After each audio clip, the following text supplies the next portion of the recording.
Baik pendengar, untuk Anda masih bersama kami tim pagi. Saya Wina Dewiana, didampingi operator kami ada Zani Darmawan. Kali ini kembali menjumpai Anda dalam program Religi Pagi, di mana sesaat lagi akan kami hadirkan untuk Anda mimbar agama Islam. Dan narasumber kami untuk hari ini di edisi Jumat tanggal 19 Maret 2021 bersama Pak Ustadz Eko Nani.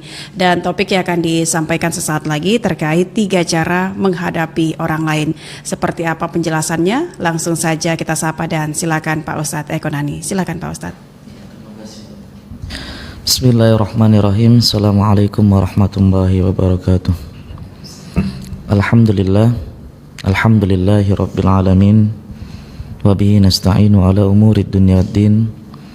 Wassalatu wassalamu ala sayyidil mursalin Sayyidina Maulana Muhammadin wa ala alihi wa ashabihi wa man tabi'ahum bisanin ila yaumiddin. Wa ba'du, la hamla wa la quwata illa billahil alil azim. Para pendengar, kaum muslimin dan muslimat yang insya Allah sama kita dimuliakan Allah subhanahu wa ta'ala. Pertama-tama kita tidak henti-hentinya bersyukur atas segala nikmat yang Allah berikan kepada kita. Mudah-mudahan titipan kenikmatan itu bisa kita gunakan dalam rangka terus mengabdi dan beribadah kepada Allah subhanahu wa ta'ala, sehingga melahirkan sikap dan perilaku terbaik dalam kehidupan, yang tentu itu akan menjadi penyebab atau asbab bagi kita untuk mendapatkan kebaikan tidak hanya di dunia, tapi insya Allah dapat kebaikan di akhirat kelak. Salat dan salam tak lupa kita aturkan kepada junjungan kita Nabi Muhammad SAW wa ala alihi wa ashabihi ajma'in, dan semoga pula dilimpahkan kepada kita selaku pengikutnya yang istiqamah di jalannya, amin ya rabbal alamin. Para pendengar, kaum muslimin dan muslimat yang insya Allah dirahmati Allah subhanahu wa ta'ala, kita hidup tentu tidak bisa hidup secara mandiri atau sendiri. Di antara kehidupan kita ada orang lain yang saling berhubungan dengan kita, orang yang di luar kita atau bukan bagian daripada diri kita sendiri, kita sebut sebagai orang lain. Tentu kita melihat dalam kehidupan terkait dengan orang lain ini, tidak boleh kita mengukur sesuatu itu berdasarkan apa yang kita punya atau kita miliki. Kita tidak boleh mengukur nilai keimanan dan ketakwaan seseorang atau kebaikan seseorang berdasarkan apa yang ada dalam diri kita. Artinya kemudian setiap orang memiliki tingkat ketakwaan, keimanan dan kebaikan yang berbeda antara satu dengan yang lainnya. Oleh karena itu, bagaimana cara kita terhadap orang lain yang kemudian mungkin berbeda dengan diri kita, cara menyikapinya. Penting bagi kita untuk mengikuti pendapat para ulama dalam menyikapi orang lain, cara bersikap, berinteraksi dan berhubungan. Sebab tujuannya adalah dalam rangka supaya kita tidak melakukan hal-hal yang justru itu berakibat kepada hubungan yang tidak baik atau merugikan salah satu pihak, bisa merugikan kita ataupun merugikan orang lain. Berkenaan dengan hal ini, Sayyid Abdullah bin Alawi Al-Haddad menyatakan dalam kitabnya Risalatul Mu'awana wal Mudhahara wal Muwazarah, beliau mengungkapkan bahwa ada 3 hal yang perlu diperhatikan ketika ia membagi tipe atau cara bersikap terhadap orang lain. Yang pertama adalah syakhsun ma'rufun indaka bil khairi wassalah, yaitu di mana kita mengenal seseorang bahwa orang yang kita kenal itu adalah betul-betul orang yang khair wassalah, orang yang baik dan orang yang memiliki kesolehan. Tentu kita bisa melihat dari sekian banyak kerabat, teman, lawan interaksi kita, ada yang kita kenal betul mereka memang punya nilai kesolehan dalam kehidupan. Bahkan dalam kehidupannya, ciri daripada sikapnya senantiasa mencerminkan orang-orang yang bertakwa. Artinya ketakwaan di sini tercermin tidak hanya hubungannya yang baik antar dia dengan Tuhannya secara vertikal, tapi juga dia membangun relasi kehidupan dengan orang lain dengan cara yang baik pula. Nah, disinilah kemudian kita bisa melihat bahwa ukuran ketakwaan itu tidak hanya berkaitan dengan hablum minallah, hubungan yang baik kepada Allah, tapi juga harus disertai dengan hubungan yang baik antar sesama manusia yang kita kenal dengan istilah hablum minan nas. Terkait dengan orang yang kita kenal secara langsung, kemudian kita meyakini tentang kesolehannya dan ketakwaannya terbukti dengan perilakunya dalam kehidupan sehari-hari, maka Sayyid Abdullah Al-Haddad berpesan terhadap orang yang demikian, fakul min ta'amihi wa amilhu idza syi'ta wa la tas'al.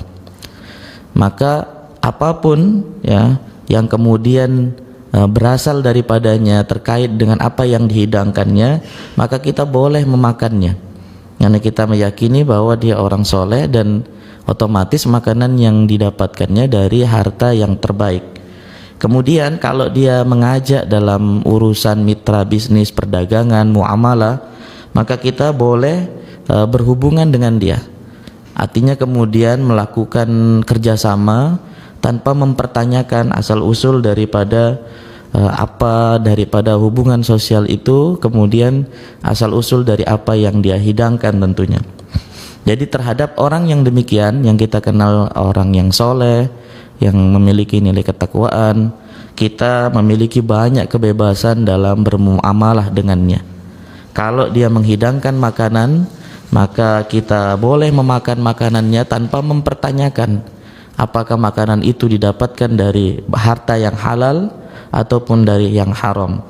Kemudian kalau kita diajak olehnya untuk bermitra bisnis atau melakukan hubungan muamalah yang lain, maka tawarannya bisa saja kita terima kalau misalnya memang kita punya keahlian atau kepentingan di dalamnya tanpa menunda-nunda, karena berhubungan dengan orang yang soleh, yang bertakwa kepada Allah Subhanahu wa Ta'ala, tentu memiliki manfaat yang besar dalam kehidupan kita. Para pendengar Radio Republik Indonesia, kaum muslimin yang dirahmati Allah Subhanahu wa Ta'ala, kemudian yang kedua, menurut Sayyid Al-Haddad ya, menyatakan bahwa terkait dengan hubungan kita kepada manusia yang lain, beliau mengatakan syakhsun majhulun indaka wala ta'rifu bi khairin wala bi syarrin.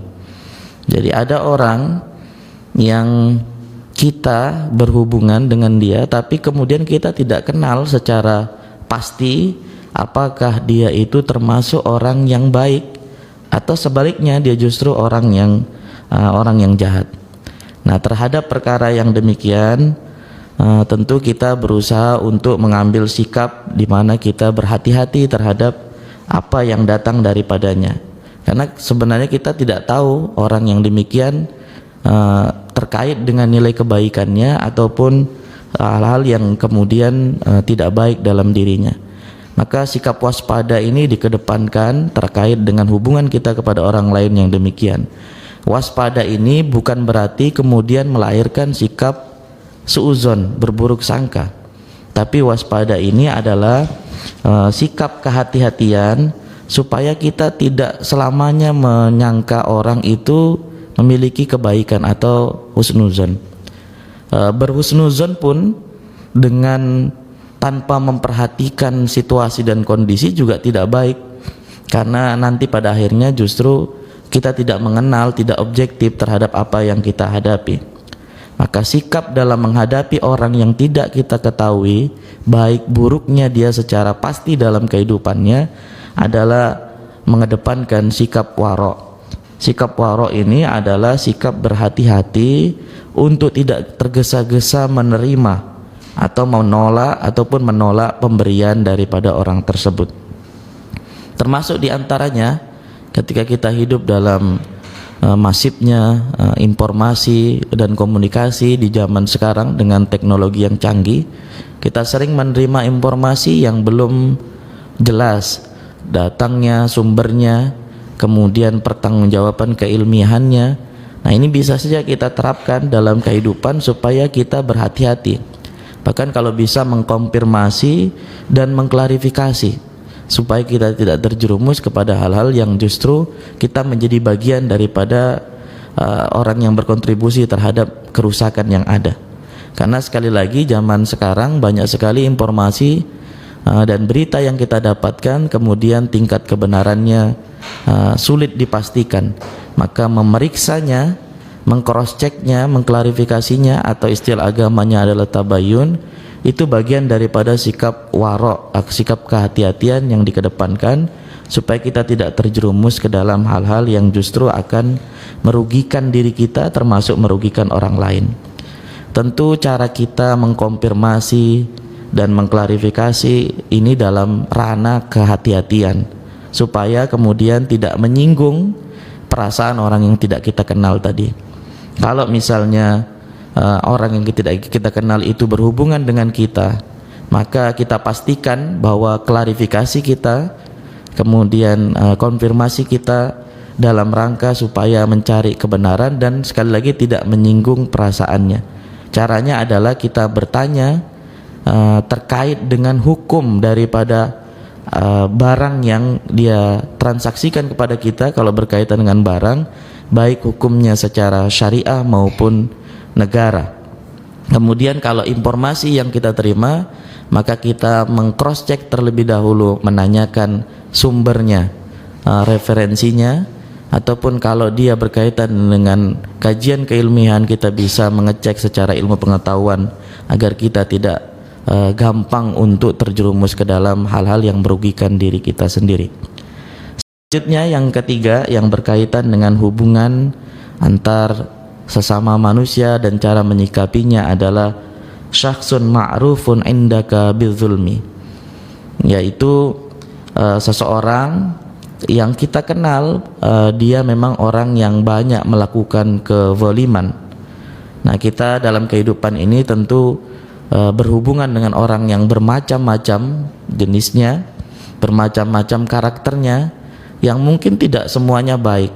Karena kita mengetahui dalam kehidupan banyak sekali godaan diantaranya godaan-godaan setan yang justru menjerumuskan orang kepada sesuatu yang buruk, yang kemudian itu menyebabkan perilakunya banyak menzalimi orang lain.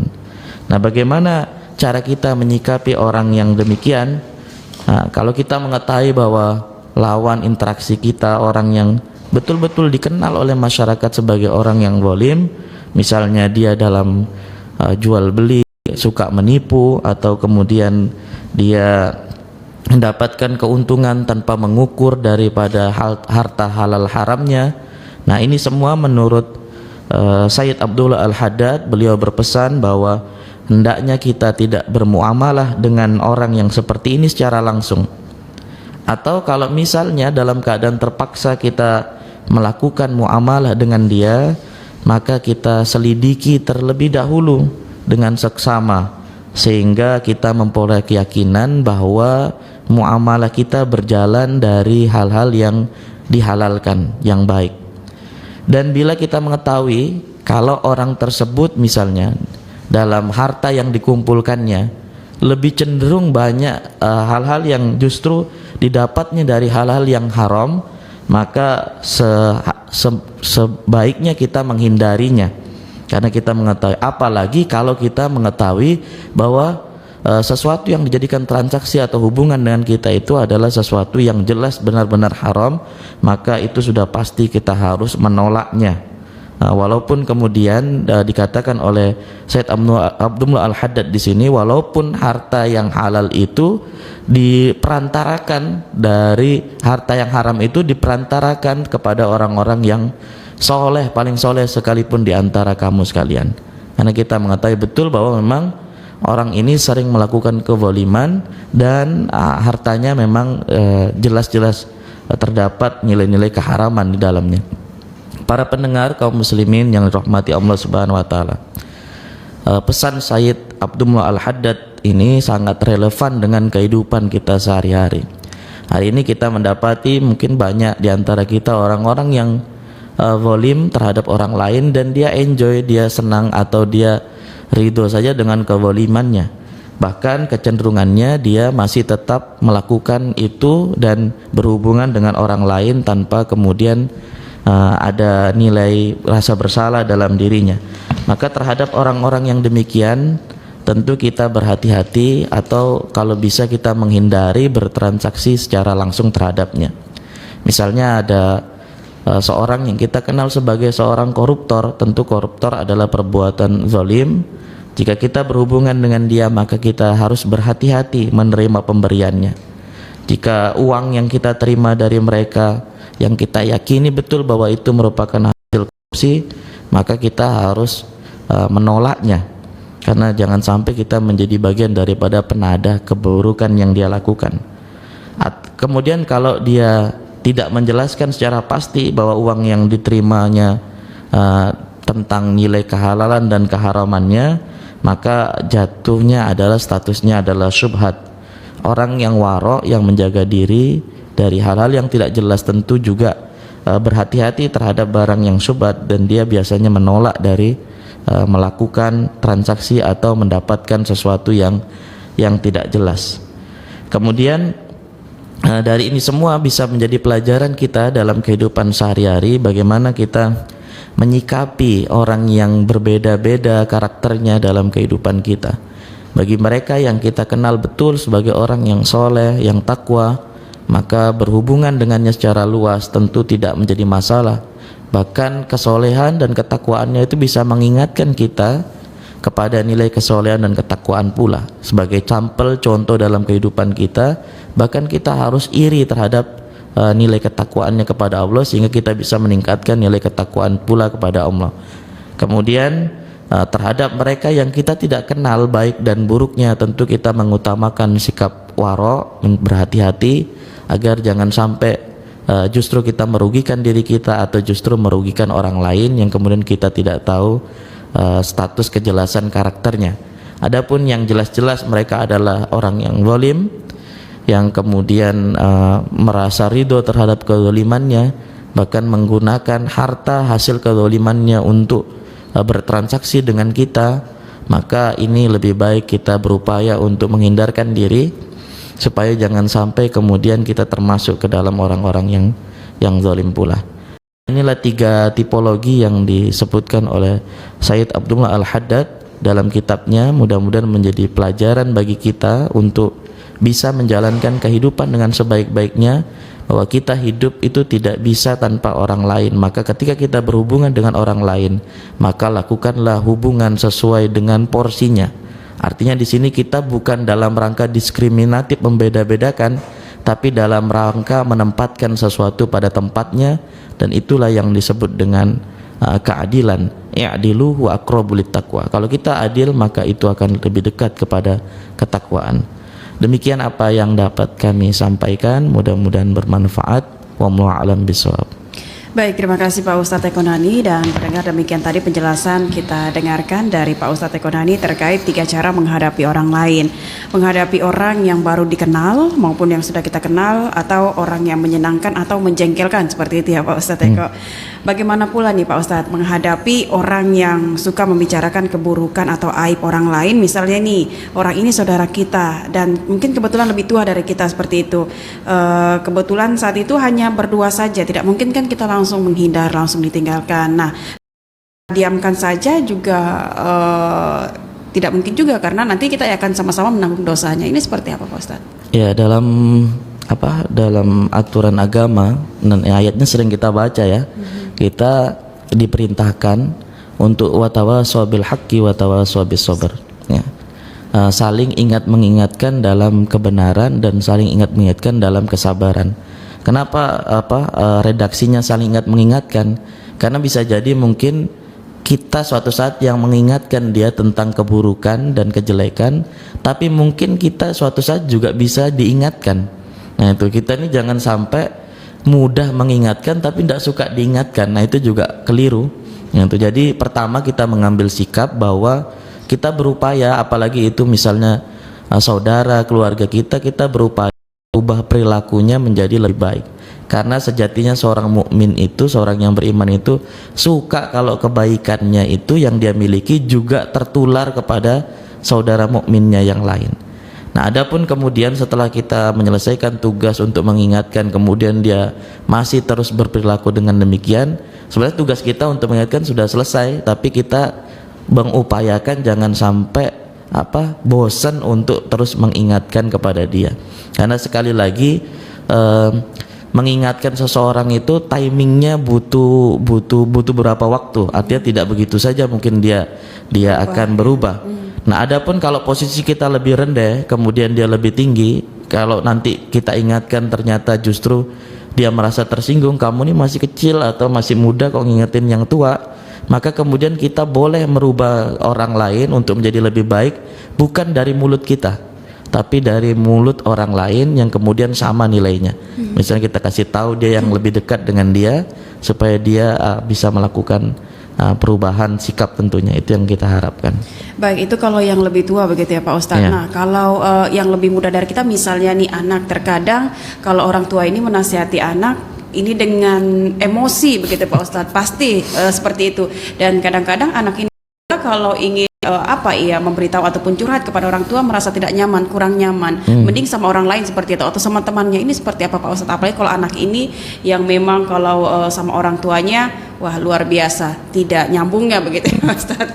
Gimana itu Pak Ustadz? Ya, pertama memang relasi atau hubungan kita kepada anak itu kita bangun jangan sekedar seperti orang tua dan anak secara kaku, tapi kalau bisa kita jadikan bahwa orang tua itu menjadi sahabat bagi anaknya, sehingga sasaran atau curhat atau arahan dari berbagai apa yang dia hadapin itu yang pertama adalah dia ceritakan kepada orang tuanya. Nah, itu sehingga nanti anak lebih nyaman untuk berada di rumah, kemudian melampiaskan segala permasalahannya kepada orang tuanya, dan dia nyaman untuk mencari solusi di rumahnya. Kecenderungannya kemudian kalau dia tidak bisa nyaman dengan orang rumahnya, maka dia akan mencari kenyamanan di luar dari rumahnya. Nah, yang kita khawatirkan kemudian kalau dia keluar bersama temannya, kemudian justru dia dapat petunjuk yang tidak baik, karena kita tidak tahu karakter teman-teman seperti apa secara keseluruhan. Maka oleh karena itu mungkin titik awalnya adalah bagaimana orang tua membangun relasi yang baik kepada anaknya sehingga orang tua menjadi teman curhat. Nah, tentu orang tua juga yang kedua harus memperbaiki sikap, karena anak itu kadang tidak mau cerita sama orang tua karena dilihat orang tuanya tidak lebih baik dari pandangan dia. Ini orang tuanya misalnya nyuruh kebaikan, tapi orangnya tuanya juga tidak sesuai dengan apa yang diucapkan. Akhirnya anak itu kemudian udahlah, nggak usah cerita sama orang tua, orang tua aku juga begitu. Gitu kan. Jadi kesannya kemudian orang tua tidak menjadi solusi, apalagi anaknya sudah dewasa, dilihatnya demikian dan dia mengukur kayaknya nggak pantas kita nanya ini sama orang tua, karena orang tuanya juga tidak sesuai dengan apa yang selama ini misalnya dianggap sebagai petuah-petuahnya. Nah, ini penting, artinya kita membangun relasi dan memperbaiki diri sebagai orang tua sehingga anak punya minat untuk kalau ada masalah ceritanya sama orang tua gitu. Baik, dan terkadang jawaban anak-anak itu menusuk begitu Pak Ustadz. Misalnya contohnya nih ditanya, kenapa tidak sholat di masjid saja, kenapa harus sholat di rumah sendiri-sendiri, kan misalnya cowok gitu ya Pak Ustadz ya. Dia jawabannya, ayah aja tidak sholat di masjid gitu Pak Ustadz ya. Kita diam 1000 bahasa gitu ya Pak Ustadz ya. Nah, dan mendengar untuk pagi hari ini 3 cara menghadapi orang lain tadi disampaikan, orang yang tidak kenal seperti apa, dan mungkin kita belum tahu sifat-sifatnya seperti apa. Kalau kita misalnya terus ketemu sama orang yang kita anggap sombong nih Pak Ustadz, padahal sebenarnya mungkin orang itu tidak seperti itu, tapi dia kalau sama kita mungkin karena pertemuan awal sombong sekali Pak Ustadz, dan sampai mungkin sudah sampai saat ini masih sombong gitu Pak Ustadz. Itu seperti apa? Apa kita langsung kenapa sih atau apa sih negur, padahal kan tidak ada juga mungkin hubungannya ke kita, kebutuhannya sama kita juga tidak ada, tapi kalau dibiarkan gitu Pak Ustadz kan akibatnya kita akan membicarakan orang itu di belakang. Ini seperti apa Ustadz? Dosa lagi nih jatuhnya. Mungkin kita anggap dia sombong karena memang kita mau supaya dia dekat atau menghargai kita. Nah, itu. Maka yang paling awal kita harus memahami ada pepatah mengatakan tak kenal maka tak sayang. Nah, itu maka ini mungkin dia punya karakter yang terlihat cool atau bagaimana gitu ya. Jadi kelihatannya bagi kita adalah wah, ini orang sombong, tidak mau menegur, tapi memang mungkin karakternya demikian.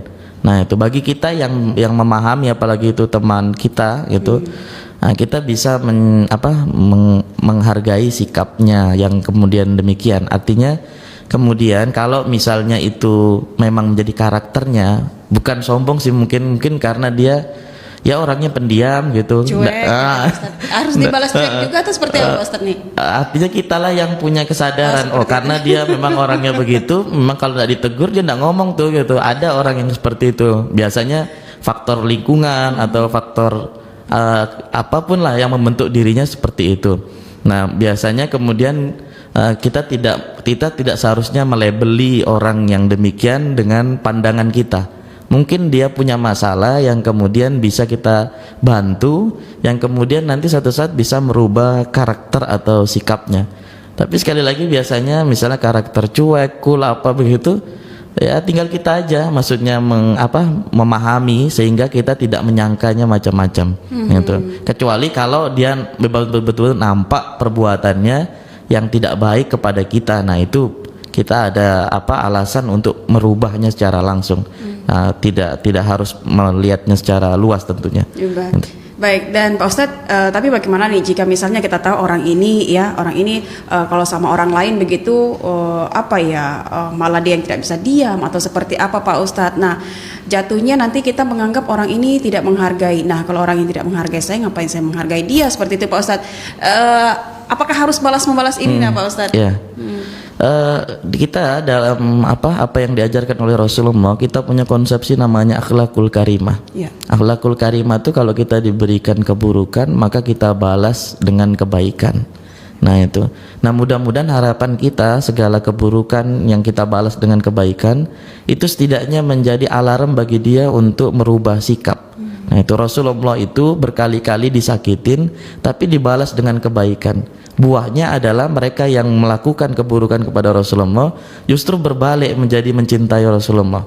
Nah itu mungkin yang berat bagi kita karena memang makom kita atau kedudukan kita tidak seperti Rasulullah. Tapi kita punya konsep dalam agama terkait dengan akhlakul karimah, bahwa keburukan itu tidak seharusnya dibalas dengan buruk, karena itu tidak akan menyadarkan orang sampai kapanpun kalau keburukan dibalas dengan keburukan. Nah kita balas dengan porsi yang terbaik, mudah-mudahan itu menjadi pengingat baginya untuk melakukan perbaikan. Nah kalaupun tidak baik ya sudah, minimal kita berusaha untuk terus melakukan kebaikan sebagaimana yang dicontohkan oleh Rasulullah, sehingga tidak menjadi dosa bagi kita tentunya. Mudah-mudahan menjadi ladang pahala dari proses yang kita lakukan gitu. Jadi prosesnya itu dinilai sama Allah, bukan hasilnya. Kalau hasil itu kan bagian akhir, tapi proses yang kita mau supaya teman kita berubah menjadi baik itu pasti sudah dihitung sebagai suatu kebaikan. Nanti hasilnya kita serahkan kepada Allah Subhanahu wa Ta'ala. Jadi untuk menghadapi orang lain ataupun teman kita seperti itu, jika dia belum bisa berbuat baik kepada kita, tidak harus balas-membalas begitu ya Pak Ustadz ya. Selesai nanti. Coba untuk enjoy saja begitu, berbuat kebaikan saja, dia kurang menghargai, mungkin kita yang harus lebih dulu menghargai dia gitu ya Pak Ustadz ya, negur dia biar tidak sombong lagi dia sama kita. Oke, dan pendengar baik, 3 cara menghadapi orang lain, semoga apa yang disampaikan Pak Ustadz Eko Nani ini bermanfaat untuk kita bersama, terutama untuk saya pribadi, karena banyak hal memang cara kita menghadapi orang lain ini terkadang tidak connect memang sama kita sudah berbuat kebaikan itu penilaian kita kebaikan belum tentu dia nilai baik begitu lagi ya Pak Ustadz. Jadi terus muhasabah diri biar bisa lebih baik lagi ke depannya. Baik, kami akhiri Mimbar Agama Islam untuk hari ini. Terima kasih kebersamaan Anda. Dengarkan terus RRI Nunukan, Pro 1 Kanal Inspirasi.